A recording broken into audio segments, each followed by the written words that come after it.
Hi guys, good morning. So, sa ngayon nandito tayo ngayon sa Don Quijote. Sa rin ito sa mga sikat na store sa Japan. Ang daming mga turista talaga dito araw-araw. Nandito ako ngayon sa Umeda, sa Osaka. Nandito kasi nakalagay yung mga bags nila, yung mga luxury guys. Sila ditong ukay-ukay, konti pero nakalagay lang talaga sa salamin. Mga ukay-ukay dito, mga luxury talaga. Kunti lang yung kinuha kong video. Dito kasi sa Don Quijote, isa ito sa store na famous na store sa Japan dahil dinadagsa din ito sa mga dayuhan. Hindi lang ang mga ukay-ukay items dito guys. Ang karamihan talaga mga bago. Naman sa baba, ang daming mga anime store, yung mga ganun guys. Yung namimili ng pasalubong marami din dahil dito, alam nyo ba yung black up? Doon na lang bibigkasin baka bawal. Pero dito sila namimili ng mga pang beauty product. May mga vlogs dito. Trend pa. So, kayo na ang mag-search kasi marami talagang vlog sa Don Quijote. Mga turista ba? Dito sila namimili ng pasalubong. Kumpleto na dito kung anong bilhin mo dahil malaki pwede ka mamili.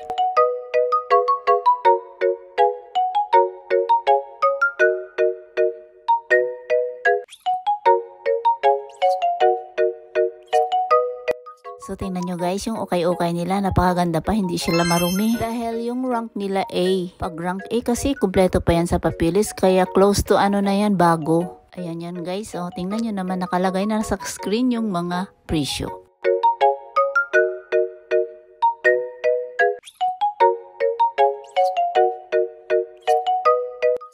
So, ito naman isang belt bag. Ito naman ay bago. Dahil karamihan naman talaga rito bago.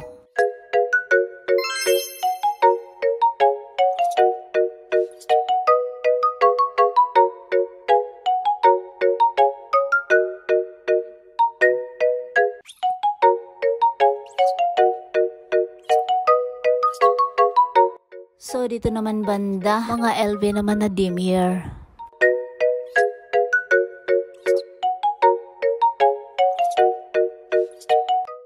So, napansin ko medyo pricey nga yung ukay-ukay rito. Pero magaganda sila guys. Dahil hindi sila marurumi. Ito kasi nakalagay yung mga rank. O, kamukha itong LV na to. Ang ganda guys. Tingnan nyo naman. Puti siya na Louis Vuitton. At medyo malaki rin siya ha. At napakalinis. Dalawa pa ang gamit dito. Pwede siya pang handbag. At may pang sling bag din siya. So, feeling ko mura na to guys. Ito pala ay rank B. Kaya siguro medyo mura.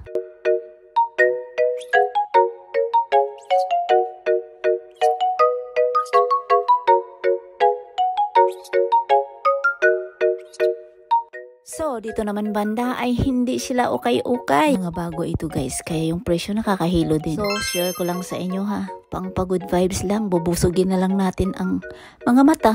Dahil ganun talaga. Ang ganda talaga oh, ang liit naman. Parang long wallet lang siya guys sa personal. Pag yan ang didalhin mo, huwag ka na magdala ng wallet.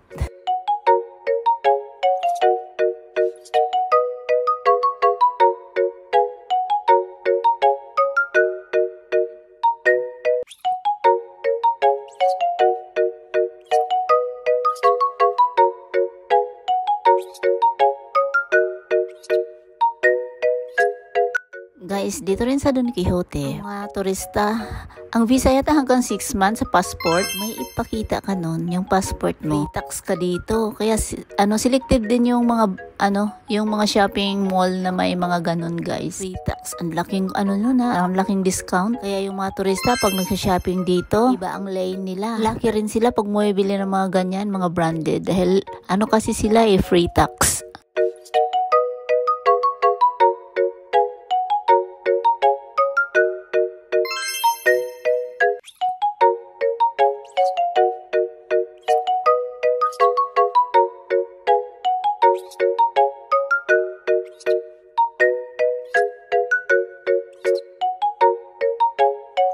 So, tapos na tayo doon sa mga luxury items guys. Dito muna tayo sa medyo pang masa. Dahil dito medyo mura kasi mga Michael Kors lang naman ito. Coach, mayroon ding Guess, yung mga yung iba pa. So, lahat dito mga bago. Ang cute na mga items ng guys, yung Michael Kors. Diba? Ang cute. Pang bagets talaga.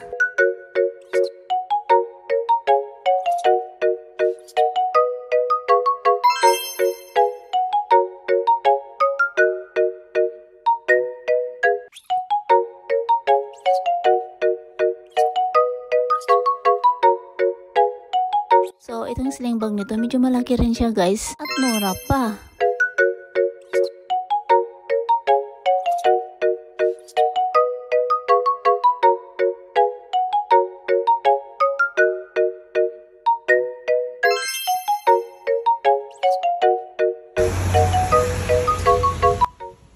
Itong hilera nito puro MK naman. Tapos yung presyo niya hindi nagkakalayo. Halos same price lang din sila. At same style din. Kaya pag mahilig ka sa Michael Kors, mamimili ka lang ng style at kulay.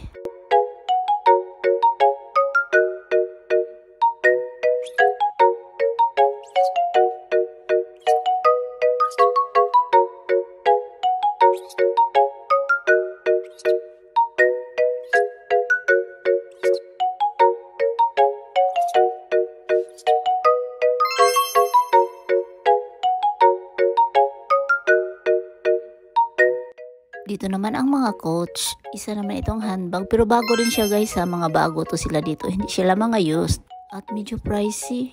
Isa naman tong handbag. Medyo pricey ang coach yata feeling ko. Ito may MK. Magandang style to ha. At medyo mura. Feeling ko mura. Yung itim kasi simple. Wala siyang MK na logo. Kaya maganda. Feeling ko ha. Ito rin. Isa siyang handbag. Ang daming MK. Halos hindi naman sila nagkaano ng presyo. Yung nagkakalayo. Halos 10K pataas.